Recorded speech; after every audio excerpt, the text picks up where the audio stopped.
Welcome to Sergeant Bluff-Luton Primary School. We thought rather than you having to come to us, we'll bring the primary building to you.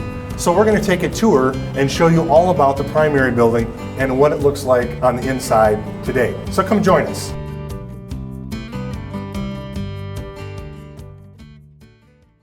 One of the most important things in school district facilities today is school security. And as we enter the primary building, this is one of the most important things that we talk about when it comes to school safety and our students and staff safety, is having a secure entrance. So when we pass through the vestibule and all the other buildings, you have to go through the office in order to enter into the building, which adds a layer of security. Here in the primary building, once you're in the front door, you are in the building. So anybody that would come here that would have ill intentions has a very easy path into the building, versus in all the other buildings, they have to pass through the office in order to enter the rest of the building. And when you build new facilities today, you also build in things like panic buttons so that the secretary or building principal like Mrs. Adams can push the button so that the people cannot enter into the school at all. Really, the line of sight improves. Yes. Wherever you're at the front of the building. Yeah, and here the office is really separated. Mrs. Adams is on this side of the hallway, her secretary is on this side of the hallway, which also adds to a level of insecurity in the building. And another thing we want to show you is, as we walk through the building, is the way they build school buildings today. So in the primary building, we have really long open hallways. If you go to the elementary today, everybody realizes, or most people know, that that building is built in a pod. They have a 3rd grade pod, a 4th grade pod, and a 5th grade pod. Here in the primary building, there are hallways. In the 1st grade in particular, there's a very long hallway, which also is not a safe and secure building by today's standards. Because if somebody comes into the building with ill intent, they can see all the students and everybody all at once and see everything that is going on, which is a problem when it comes to school safety. This is the original building. So we're looking at an open date of 1959. So everything here is at that 1960s standard. All the plumbing is underneath the terrazzo tile, and we've seen several incidents where that has been a problem. So this old part really is not what we do anymore. And that's a great point, Mrs. Adams, because the terrazzo floor is very, very expensive. There are very few people that actually do this kind of work anymore. So if we had to replace plumbing, we're talking about tearing up this terrazzo floor to spend thousands and thousands of dollars just to replace the floor, let alone replace what's underneath the building. Let's go in and take a look at the bathrooms. So I think this is a really good example of that 1960s. You're coming in a narrow doorway right there. Clearly the doors have been taken off the hinges. They are not ADA compliant. It was recently we needed to have some plumbing work done on our sink, the basins from when they were first installed. And in order to get to that, our plumbers had to open a big area here to get to all the pipes and the drains in order to fix what was wrong with this sink. Another thing to take a look at is, these are the bathrooms. Although they have been updated a bit since the original design, these clearly are not ADA compliant. As you come in, you know, we have a good bar here, and we have ones that you can walk in this way, but that is not large enough for a wheelchair. There's no transfer here. There is one that is a little larger on the other end. Again, not ADA compliant. Although we have lots of bathrooms, we just simply can't meet the needs of our staff and our students with some disabilities. This is an upgrade that we did during the COVID season, because we went to bottle fillers, which was a great convenience so that every child could use those, have their own bottle. But in order to do that, we had to rip out the wall to get to all the plumbing in order to put the new bottle fillers in. Once that was installed, this whole back wall needed to be redone. So the plumbers and technicians took care of that at that time. If we go ahead and come into the boys' bathroom here, you'll notice the difference in the floor here. So on the floor, we're not in terrazzo, we're in concrete. A number of years ago, not that long ago, we had a clay pipe that broke, started to disintegrate. Again, that's because of the age and that wear and tear. You can see again as you come in, it's a very small space. As you come around the corner, we're again looking at bathrooms that look like this that are not ADA compliant. Nice stalls, but not enough room to get into them. Another example of our floors is by the urinals. You can see that that whole section we had a problem with, and our plumbers came in. They had to rip all of that out in order to gain access to all of the plumbing and piping underneath there. In addition to the issues of ADA compliance in our bathrooms, which you see again, this bathroom is very narrow and would be very difficult for a young lady in a wheelchair to be able to use these restrooms. To make the bathrooms ADA compliant, we have to expand the size of the bathrooms.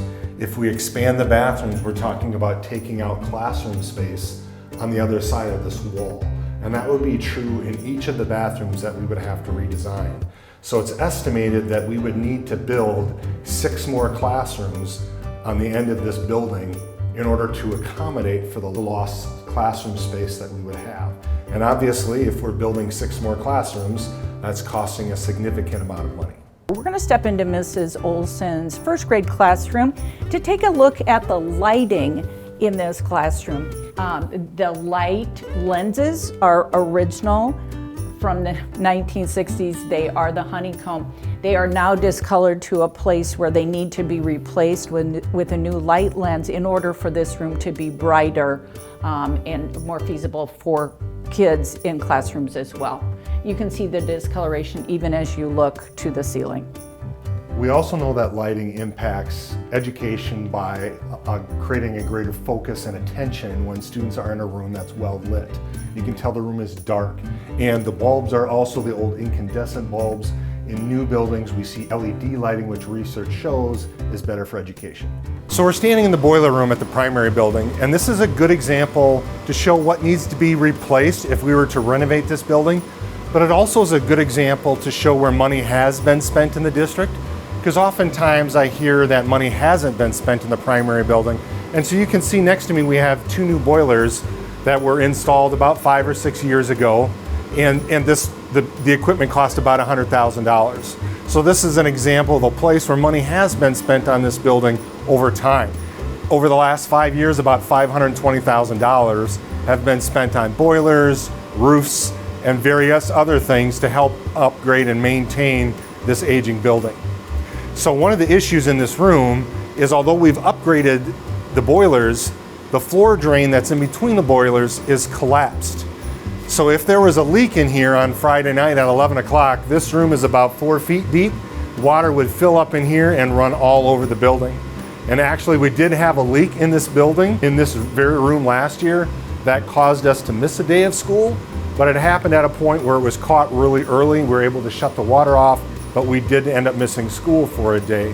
But had that happened late on Friday night, we would have had water everywhere in the building. So if we did have a flood in here on a Friday night with the floor drain being collapsed and this room filled up with water, everything in this room would need to be replaced, including these boilers that are about 5 years old and all the electrical systems that are in this room. So another example of things that needs to be upgraded in a 1958 building is the electrical system. So I'm standing by the electrical panels in the boiler room that all would need to be replaced as an upgrade to the electrical system. We're located in another space that most people don't see. This is the back side of the kitchen where the rest of the electrical systems are in the building, as well as the fire alarm systems, which are original to the building in 1958 when it was constructed. And if we redid this entire building, state code would make us install a new fire alarm system, including sprinklers that would cause to have to take all the ceilings down in the classrooms. We are in the primary kitchen.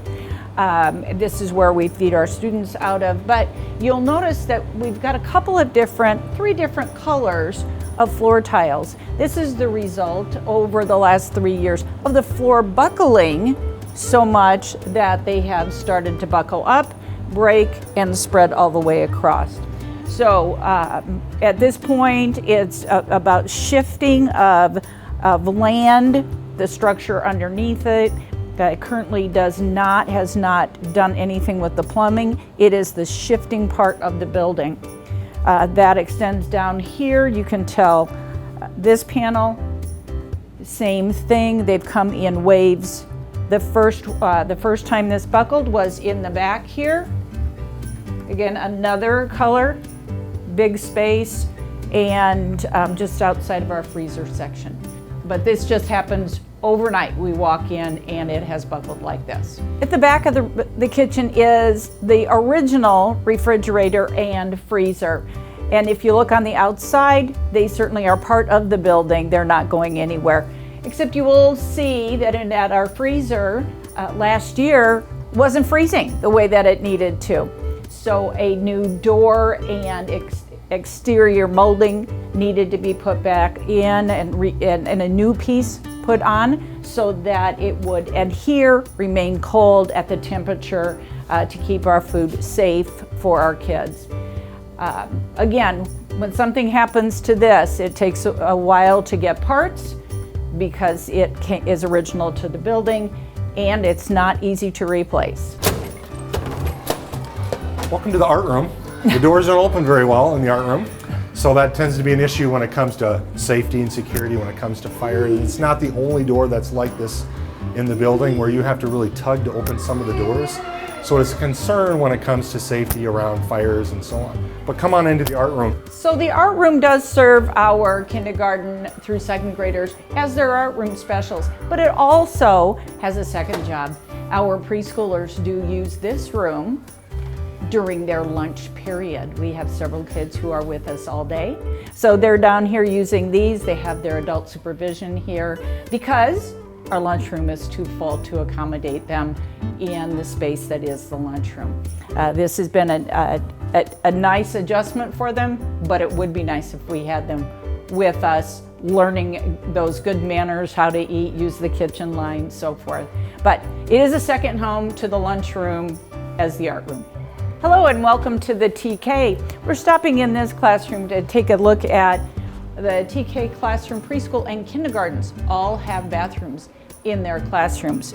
You'll notice that, again, I'm always concerned about health and safety, wellness. The fans no longer work in these. I wish I could describe the smell to you, but I don't even know how to begin to describe that. Certainly when we talk about that plumbing issue, here's another example of that's a small space. You'll see that we do have a bar here for those who might be struggling when they're on this. One year we did have a student that was in a wheelchair. Mrs. Rose was very good about putting together a plan that there was a wall here and back here so that we could help to use that child use this bathroom even without having to leave every time. So again, not ADA compliant. We did the best we could to accommodate their needs right here so they weren't having to leave the classroom on a regular basis. Another reason that to talk about this classroom, and this is true of most classrooms, is the heat comes in from up at the top of the ceiling. And when the heat blows in, obviously it's blowing dust particles. And you can see where the heat is vented out, the ceilings are very, very dirty. The ceilings are very rough. It's a very rough stucco condition, and so it's really impossible to clean these ceilings. I was in here the other day and the teacher told me they did an activity with balloons last year, and when the balloons would touch the ceiling, dust would fall from the ceiling because it's impossible for us to clean them, and it's like this in just about every classroom. So thinking about this classroom, the classrooms are also hard ceilings. You go out into the hallway, they're drop ceilings, and here they're hard ceilings. So any work that would have to be done with the HVAC system to replace its ceilings have to come down. If we were to have to sprinkle these classrooms, the ceilings have to come down, and it just adds to the cost of refurbishing the primary building. You know, I think it is interesting when you talk about those ceilings having to come down. I would like to point out Mrs. Rose operates from a cart over here because putting projectors up in our ceiling area is not something we can do in the primary school. because it would mean getting up, it would mean tapping into those areas that may be wrapped in asbestos from those days. So nothing is put on in the ceilings here. That's why they operate from carts. You'll also notice we've got that electrical that moves across here. Originally a 1 or 2 outlet where we've added an electric bar so we have more access, more room to use our technology across our classrooms, both at the front, back, and side of the buildings. Just changes we've made over time. So when we talk about the gym at the primary building, the roof has been replaced. That was just replaced this past summer. But there's some deterioration of the walls, particularly the east wall in the gym in the primary building. And it's a result of the deterioration of the grout on the outside of the building. So to repair that, that's called tuck pointing. And that involves taking some of that grout out and replacing it. That is very labor intensive. And if we started that process, that's a process you're going to continue around the entire outside of the building. And that's going to amount to hundreds of thousands of dollars to fix a problem that's on the inside of the building. Right. I think one of the other pieces to note from that damage there is that the paint that's in the gym is bubbling away. So it becomes a practice in pulling that away. Some kids find that very interesting, particularly after a long hot summer, because it has really bubbled up even more. So when we go back to looking at safety, that continues to be a concern because, some kids think, oh, that's like a piece of licorice and they're pulling it and whatever. So that is a concern. What I do want to make sure that we point out about our gym, because I'm sure many of our community members have heard about how much rain and how much water has come into our gym over the last few years because we've had just water issues on that roof. So it has truly been a blessing that we've spent those funds this summer to get that taken care of. We do not have the rainforest going on in there. It's covered, it's dry, but there are some working pieces. I don't know if we had an opportunity to talk a little bit about the new flooring that we have in the gym, in the music room, and in the lunchroom. It used to be the 12 by 12 inch tile that all got replaced a couple of years ago as those tiles were starting to pop off and erode, and it was nice to have that update and freshen those things up too. So we've spent those, the board continues to think about how do we stay ahead of those things. One of the things that Mr. Tonga, who is our Director of Grounds, and I spoke with him just recently, was some of our playground equipment. Some of you who might have started school in here may well remember the dinosaur. It still exists on our playground. It is starting to show its wear and tear, it's rusting. We've had good support from our PTO in helping to fund and replace some of our equipment, which is usually the orange equipment out there. The 185th, another great partner, came in and helped to put those pieces in. But we do have pieces that are not safe. We have to be wary of that. We check that regularly to make sure that's going on. And we will need to take the dinosaur down, most likely at the end of this school year. We're gonna kind of limp it along until then, and then that will come out and need to be replaced. So looking at that, those things get checked, both the preschool playground and the big playground, every month to make sure they are safe for our kids. We want to thank everybody for joining the tour today. And as we exit the building, I'd just kind of like to give a little recap of what it is that we're asking for voters. So we're asking for $37 million to build a new primary building attached to the existing elementary, and then to retire this building, to take it down. To refurbish this building, as we've talked and walked around the building, the estimated cost for the electrical systems, the HVAC systems, ceilings, lightings, ADA compliance with the bathrooms, having to build 6 more classrooms with losing classroom space as a result of the bathroom work. The estimate for that is about $29 million. That $37 million would build a new primary building attached to the existing elementary, and then retire the current primary building that we are standing in and just finishing touring. We know that the cost to the average taxpayer for that $37 million is $21 a month. That's about 7.5 gallons of gas a month. If that were to fail, the next option is to run a bond issue next year for $29 million, and that could fail. And who wins in that situation? If both of those were to fail, I would say nobody. I know that who loses are the kids that walk through these hallways of Sergeant Bluff-Luton Community School District. So please vote, but be informed. Ask questions, stop by and see the superintendent, come to open houses, but be informed and vote on November 4th.